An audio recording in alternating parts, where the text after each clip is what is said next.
The thrilling adventures of the Shadow are on the air, brought to you each week at this time by your neighborhood blue coal dealer.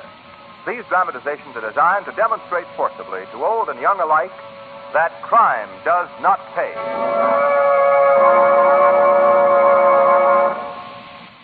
A spell of fair weather may fool you into thinking that winter is through for this year. But don't you believe it. There is still cold weather ahead of us.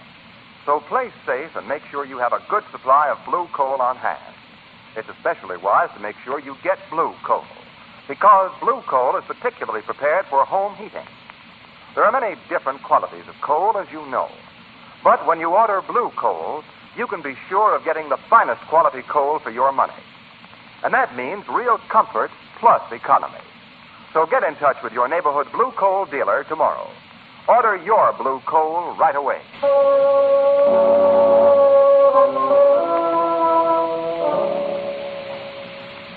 The Shadow, mysterious character who aids the forces of law and order, is in reality Lamont Cranston, wealthy young man about town.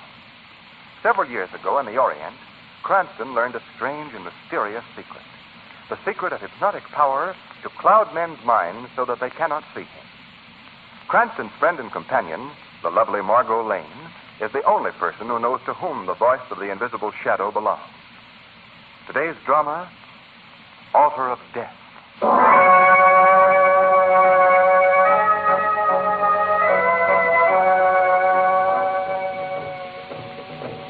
I can see that travel folder now, Lamont. You want peace and quiet. Come to beautiful San Luce, the island paradise. Do those tom-toms bother you, Margaret? Well, they do funny things to my spine. Well, probably some native festival. Shall we go back into the hotel? No, somehow I feel safer out here on the veranda. You know, interesting thing about those islands, no matter how much modern civilization appears in the cities, back in the bush, back in the jungles, the native reverts to type. Well, if you think you're making me feel any better, you're wrong. I thought we came to Port San Luce for a rest. Might as well try to get a rest in the subway station. Howdy. Where places are you? Howdy. Who's that? One of the guests. See, he's coming up on the veranda. Where's that proprietor? Howdy. Oh, Mr. Eustace. Eh? You called me. Who's there? Lamont Cranston, Mr. Eustace. Oh, yes. Couldn't see you very well in this half light. Hello, Sam. Hello, Mr. Eustace. You look rather worried. I am a bit. I say, look here, have you seen that native proprietor around anywhere, Cranston? Only? Well, no, I haven't. Not since dinner. I don't quite understand all this. There's something mighty strange going on. I knew it, Lamont. The ceremonial was never listed on the travel folder. You're quite right, Miss Lane. The village is deserted. Not a soul on the streets, and every shop is boarded up tight. There's going to be trouble. I'd like to know about it. Yes, we all would. I spoke to one old man who was crouching behind the door of his hut, but all I could get out of him was one native word that he kept repeating over and over. Well, what was it, Eustace? It sounded something like Gilmet. Gilmet? It is a rare word in Port St. Luce, Miss Lane. Well, there you are. The word Gilmet, my friends, is not a word to be spoken lightly. No? Well, what does it mean, Only? It is a native expression, Mr. Cranston, which means the night that eats men. The night that eats men. Is that why the natives are hiding behind locked doors? Yes. It started, Mr. Eustace, some 10 years ago with the disappearance of a Scots explorer and his wife named Macbeth. They vanished from this island and were never seen again. That was 10 years ago, this very night. But these Macbeths could have just gone away of their own accord, couldn't they? They could have, yes. But on the same night, Miss Lane, every year for 10 years past, 2 people, a man and a woman, have disappeared without a trace from Port St. Luce. That is why the natives call it Gilmet, the night that eats men. Oh, ridiculous native superstition. It does sound fantastic, Only. And decidedly unpleasant. Look. The great and terrible Kulomo is calling for the yearly sacrifice. What? He means that volcanic island off the shore there to the east of San Luce. Oh, yes. Why, smoke seems to be rising from its crater. But that volcano is extinct. Is the island inhabited? Yes, by the spirits, the evil spirits. the rulers of darkness. Now, look here, Only. I can understand these poor ignorant blighters in the village going overboard on this superstition business. But you've had the advantage of an education. Surely you can't believe all this nonsense. In your land you have few superstitions. But here on San Luis it is different. I know. I have seen. Well, I do know it's true, Cranston, that you can't get a native to go within 3 miles of that island. It is death to set foot on it. Oh, hey, what was that? Mulhava.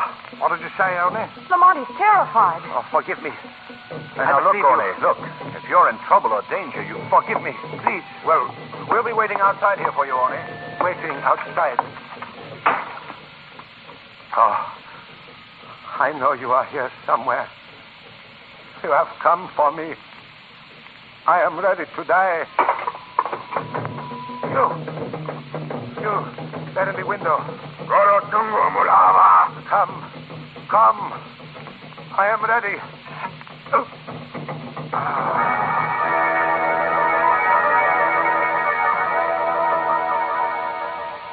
Only's expression is like Death, Mr. Eustace. Oh, no, Lamont. Who killed him? A native, I'd say. See this tiny poisoned dart stuck in his throat? Yes. That did the job. Only seemed to know this was coming. Listen. Weird flute music again. Came from somewhere outside. Can you see anything from that window, Margot? Lamont, there's a figure running down to the beach. Where? See? Look there in the moonlight. He's getting into a canoe. We've got to stop him. Come on. Out this door here. There he goes. Seems to be pulling away from shore rapidly. Can you recognize him? I'm afraid the moon isn't bright enough for that. Wait. Whoever it is, he'll go around the island and land somewhere on the opposite shore. Why do you say that, Miss Lane? Well, there isn't another body of land anywhere around here that he could escape to, Except that volcanic island, Colombo. That's where he seems to be headed. Eustace, where can I get a boat? Lamont. You're not going to follow us there. That's right. In spite of the legend that no one has ever returned from that island? Yes, Margot. How about it, Eustace? The boat. I have a slow but sturdy fishing launch, Cranston. You may have it on one condition. Yeah, what's that? That you let me come along. Glad to have you, Eustace. I suppose you'll realize that this isn't going to be exactly a pleasure trip. I understand. Well, then, what are we waiting for? You too, Margot? Well, you didn't think I was going to stay here on San Luis alone, did you? Come on, let's go.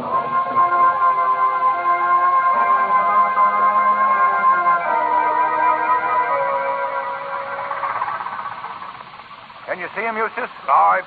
They're dead on us trail. Good. Wish I thought to bring a gun with me. I had one on the boat, Cranston. It's aft in the leather side pocket there. Miss Lane can reach it for you. Oh, yes. Here it is, Lamont. Thanks. Eustace, can we get any more speed out of this boat? He's pulling away from the more. I've got it wide open now. I guess he wasn't really far. I say, Cranston, there's an arm of water just up ahead there that's thick with submerged reefs and rocks. It's a favorite underground, and the sharks that infest these waters. Even the native fishermen avoid it. We have to go through that, Lamont. That man in the canoe's going around it. We've got to, Margot. We're going to head him off. We'll be tempting fate if we try it. It's our one chance to overtake him. I tell. Might be slim with it first. Well, what do you say, Margot? Shall we go after him or turn back? I know what your choice is, Lamont. And it's mine, too. Good. I knew you'd say that. You game, Eustace? I tell. But it's a good thing I'm a bachelor. I'm going to risk a shot before he gets too far out of range. Don't miss. He might be a nasty customer with those poison darts. Yeah. Well, here goes. Oh, not so good. Well, what's happened to old Dead-Eye Dick, Lamont? I don't know, Margot. Well, I won't miss this time. Order, Cranston. Better conserve our ammunition. What's left in the gun is all I have. Yes, and we don't know what we're liable to run into on that island. Hold on. Hold on. Oh, Yeah. Well, still in one piece, Eustace? I tell. The old launch may not be fast, but she's fairly sturdy. well, Lamont, I could swear I saw a big shark just licking his chops a moment ago. Take it easy, Eustace. We'll pick our way through this stretch of water. We've gained enough to afford it. I tell. Lamont, look. Those fires on the shore of the island. I see them. Oh, they seem to be moving. Your fires are natives holding torches, Margot. Yes, and some of the Indians are coming out from the island shore in canoes. Well, a reception committee. More than that, Cranston. That's the fire ceremonial. The death cart. So, The hunters become the prey. Well, let's turn back quickly, Lamont. Those canoes are filled with savages. You know what that means. I guess you're right, Eustace. Back it is. Yes, and let's see if we can get a little more speed out of this launch. Marcel, Eustace, they're coming at us fast. can't get them all out of this boat. I'm trying. Uh-oh. Well, Eustace, we couldn't have picked a better time for the motor to go dead. It's caught an appropriate word at the moment. And the native's only about 50 yards away from that prey of yours, Lamont. Well, we still have a gun. I'll No, don't shoot at them, Cranston. You haven't enough bullets to do any good. With those blowguns and poison darts, we wouldn't have a chance. I guess you're right, Eustace. Lamont, Yes, Margot. any ideas? Not a glimmer. Well, we've been in tight places before. Yes, but this one is a prize winner. Looks like we're in for it, Margot. Here they come.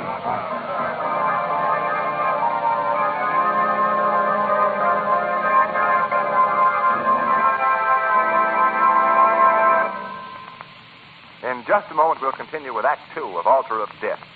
First, here's something that concerns your health, your comfort, and your pocketbook, all three. What is it? It's simply the advice to heat your home with blue coal. You see, blue coal is tailor-made for your home. That is to say, it's carefully sized and graded to fit the special requirements of your furnace. That's why it gives you even, comfortable, dependable warmth throughout the house in every room.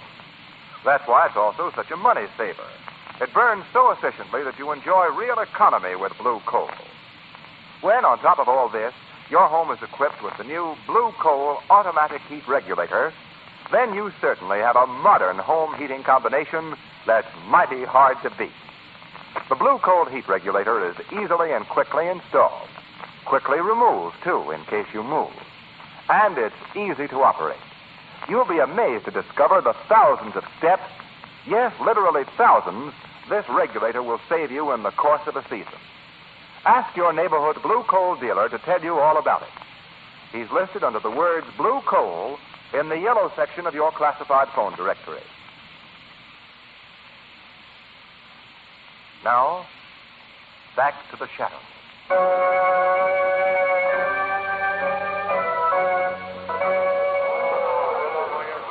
They're the most savage crew I've ever seen. The native in the lead boat wants to talk, Lamont. Huh? You know, fight. What did he say? He's asking us to surrender without fighting. They evidently mean to take us alive. They could kill us in a minute if they wanted to. We still have a chance this way. Mr. Eustace is right, Lamont. We still have a chance. You know, fight. Okay. We won't fight. At least temporarily. I take you to chief. Katomo, Kanamasa. Katomo!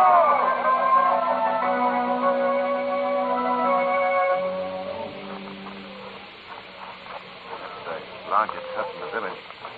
Must be the chief. I hope he likes it. Where's Mr. Eustace? He was right behind us a moment ago. He was hauled off in another direction, Margot. Lamont, you don't think that... No. Let's not cross bridges before we come to them, Margot. Salamura! This is chief house. Very nice. Pushing the back is hardly a formal invitation. Guess he hasn't much choice, Lamont. I bring prisoners. This. Good evening. I've been expecting you. But You're not surprised to see a white man here, huh? But we turn up everywhere, I suppose. We'll introduce ourselves later. Meanwhile, I imagine you're rather hungry after your little ocean voyage. We'll fix that immediately. Aluba!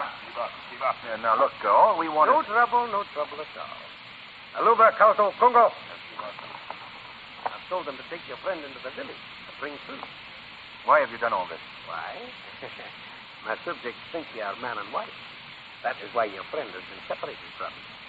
You'll find the Kulti a very peculiar people, with many strange customs. They're idolaters, all of them. Worship a thing called Mulhava. Mulhava? Then... Aye, a rather savage deity that the natives feel requires human sacrifice. Beastly chat, Mulhava. I don't think we're going to like it. Ah, well, Lady Needless, here, I'm on the very best of terms with the Kulti. As a matter of fact, I shall go on ahead now and have the natives prepare for you. You're very kind. I'm happy to oblige. Lamont, Yes, Margot. did you see the initials on the silver belt buckle he was wearing? No, I didn't notice. They were capital M, A, C, capital B. Capital M-A-C, capital B. Yes.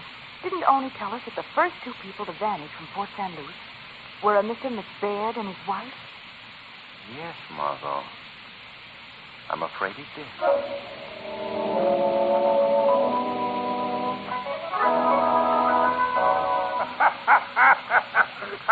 Well, you don't seem to mind our little adventure, Mr. Eustace. Yes, I noticed that too, Margot. Well, Miss Lane, Mr. Cranston, this supper our excellent host has given us is enough to bring a dead man back to health. You're very gracious, Oh. Mr. Eustace. Now, as you were saying while I was gone, Mr. Cranston, this man, Oni, I believe his name was, told you of two people who disappeared from Port St. Luce every year on this night. And shortly after telling you this, he was found murdered. Why do you put that in the form of a question? It's evident that you've been listening to every word we've said. Aye, Mr. Cranston. A bad habit of mine. Very bad. Only also mentioned a man named McBaird. I see. Are you quite finished your meal?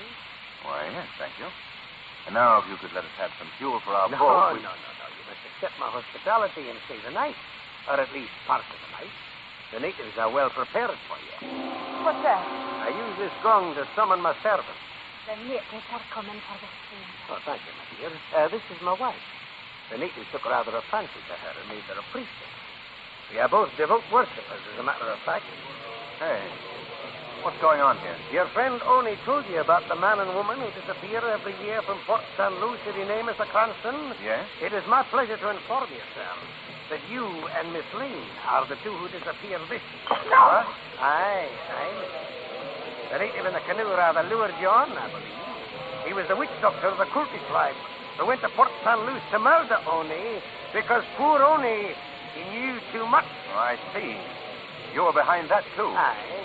He had fallen away from the tribal laws. As for you see, a man and a woman must be killed in Mulhava's honor on this night. You met, as it is called on Port St. Luce. What is your part in all this, McBaird? For 10 years, I have engineered the disappearances of a man and a woman for the purpose of the Mulhava sacrifice. But why? Why? This volcanic island is some of the richest diamond territory in the world, Miss Lane. So that's it. Aye. I'm paid for my trouble in diamonds, which are worth more to me than to the savages, since I can reach the American and European markets. You see, it's a perfect system. Not quite so perfect as it seems, though, you know. No? No. Because you've overlooked the fact that I have Mr. Eustace's revolver. Oh. Now, you take it to our boat and see that we can... Oh, yes, Cranston, I forgot to tell you. What, Eustace? The gun is only loaded with blanks. You see, I'd never have given it to you if it were actually loaded. You're in on this, too. Of course, Miss Lane. I happened to be Mr. McBain's contact with his markets abroad. It was an excellent deception, don't you think? Your coming here was playing very carefully. Oh, the mob. Don't worry, Margot. The natives are here. I will speak to them, my dear. Agato! Es tanto gori, sopa grani, ulumo, mulhava! Agato!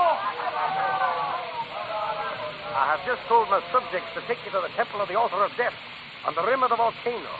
There, after due ceremony, you will be cast into its bottomless pit in flames as a sacrifice to our idol, Mulhava. Oh, no, McBaird. It's not going to be as easy for me, you fool. Gori! Lamont, look out!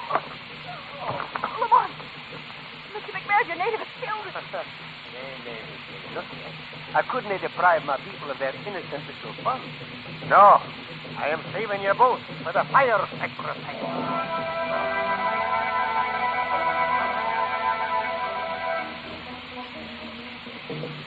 Can he lock them on? Afraid not, Margot. This temple's dungeon seems to be hewn out of lava formation. Will they come for us soon? Can't say, Margot. I don't know how they run these things. Oh, Lamont. Now, Margot.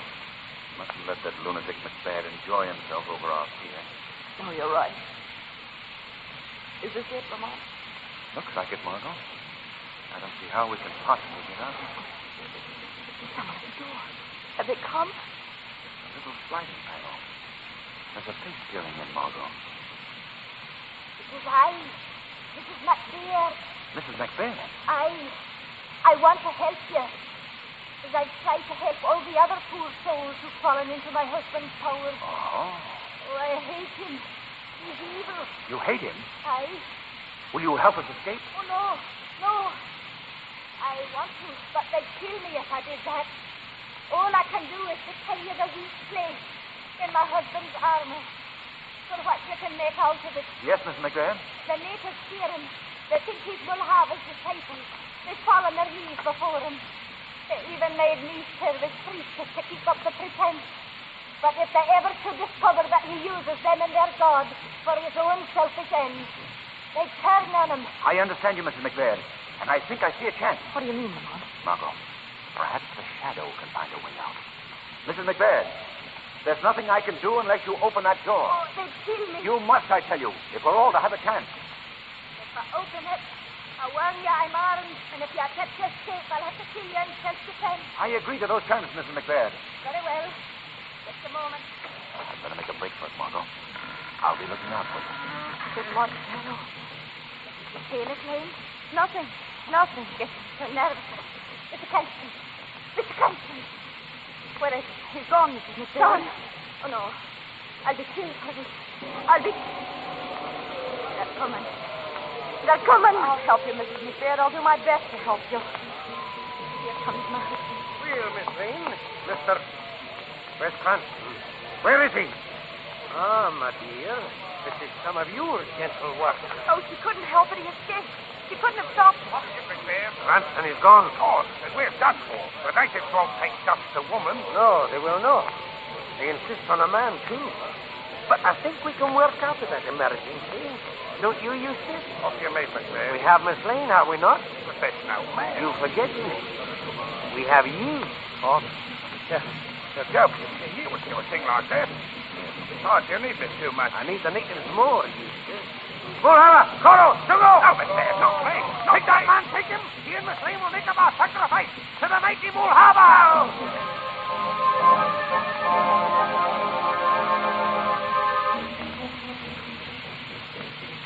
Oh, Mulhava, we bring this man and woman before your awful presence. Send us good fortune and plentiful food and the shining stones buried in the earth. Apply the torch to the man. Now, send his soul to Mulhava and cast him into the crater of Kulumo, a flaming sacrifice. Sugo! No, McBain, no, have mercy, have mercy. Mulhava, receive this offering. Now the woman, light the human torch. Drop that brand. Drop it, I say. What's that? I heard the voice. So, Macbeth, you would set yourself up as a king. It's coming from the idol. Your evil reign is at an end, Macbeth. Magato, Mulhava, speak. You, priest of Mulhava, you understand me. Let there be no more human sacrifices. Shiva, no more sacrifice. Release that woman and set her free. Free the man who came to this island with her. And send them both from Kulumo in safety. Yes, Mulhava, we do as you say. We obey Mulhava. Hello, Mulhava has spoken. No, you will not do as he says. If those who get back to Port San Luce alive, they'll come for me and take me away. Mulhava has spoken. We obey. You do as I say. I'm ruler here. Don't heed this man. Send the prisoners back to Port St. Luce. And let there never be a human sacrifice in Kulumo again. We hear. We do the will of Mulhava. You listen to me, ignorant savage dog. There's no such thing as Mulhava. That's just a lump of painted clay. I'm Mulhava. I built that fool idol. It's me you'll obey. Do you hear me? You will not obey him. You will do as I have said. Yes, we obey you.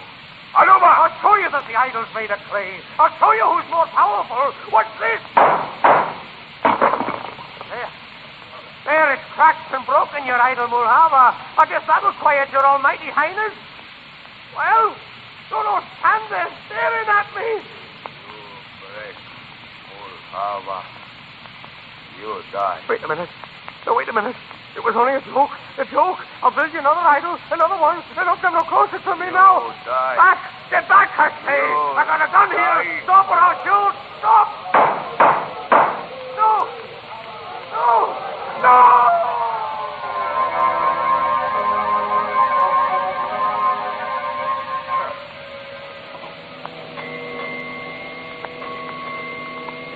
as they say in the travelogue pictures, there, fading into the setting sun, we take our last look at the beautiful and... terrible island of Port St. Luce and Columo. And it was pretty terrible, Lamont. I'll never believe another travel folder. Peace and quiet, huh? Well, you can believe them from now on, Margot. The government is going to civilize and educate those natives. And as for McBain, well, I can't help thinking that he got a sort of poetic justice. What do you mean? His own death came in the form of a sacrifice to the clay idols that he had created as a weapon to hold over the heads of the natives. The god he created destroyed him.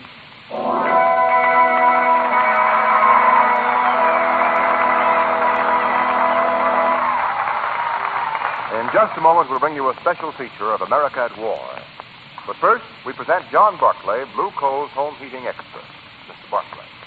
Thank you, Ken Roberts, and good afternoon, friends.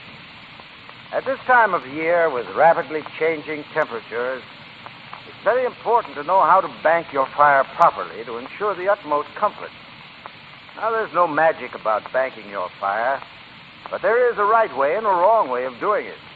For example, many people still cling to the old-fashioned practice of banking the fire with ashes. Of course, this is wrong. It only smothers the fire, and it often causes clinkers. On the other hand, if you bank the fire correctly, you'll not only save fuel, but you'll get quick heat in the morning as soon as you open the draft. Now, if by any chance you're not quite sure of the right method of banking the fire, or if you have any other questions on the operation of your furnace, take my advice. Call your neighborhood blue coal dealer and tell him your trouble. He'll be only too glad to send his John Barclay service man to help you. This man is a graduate of our training school. He'll show you how to bank the fire properly. And he can give you many other hints on how to run your furnace so you'll get more and better heat and save fuel besides. This is an exclusive blue coal dealer service. Thank you.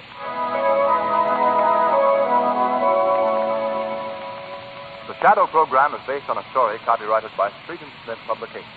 The characters, names, places, and plot are fictitious.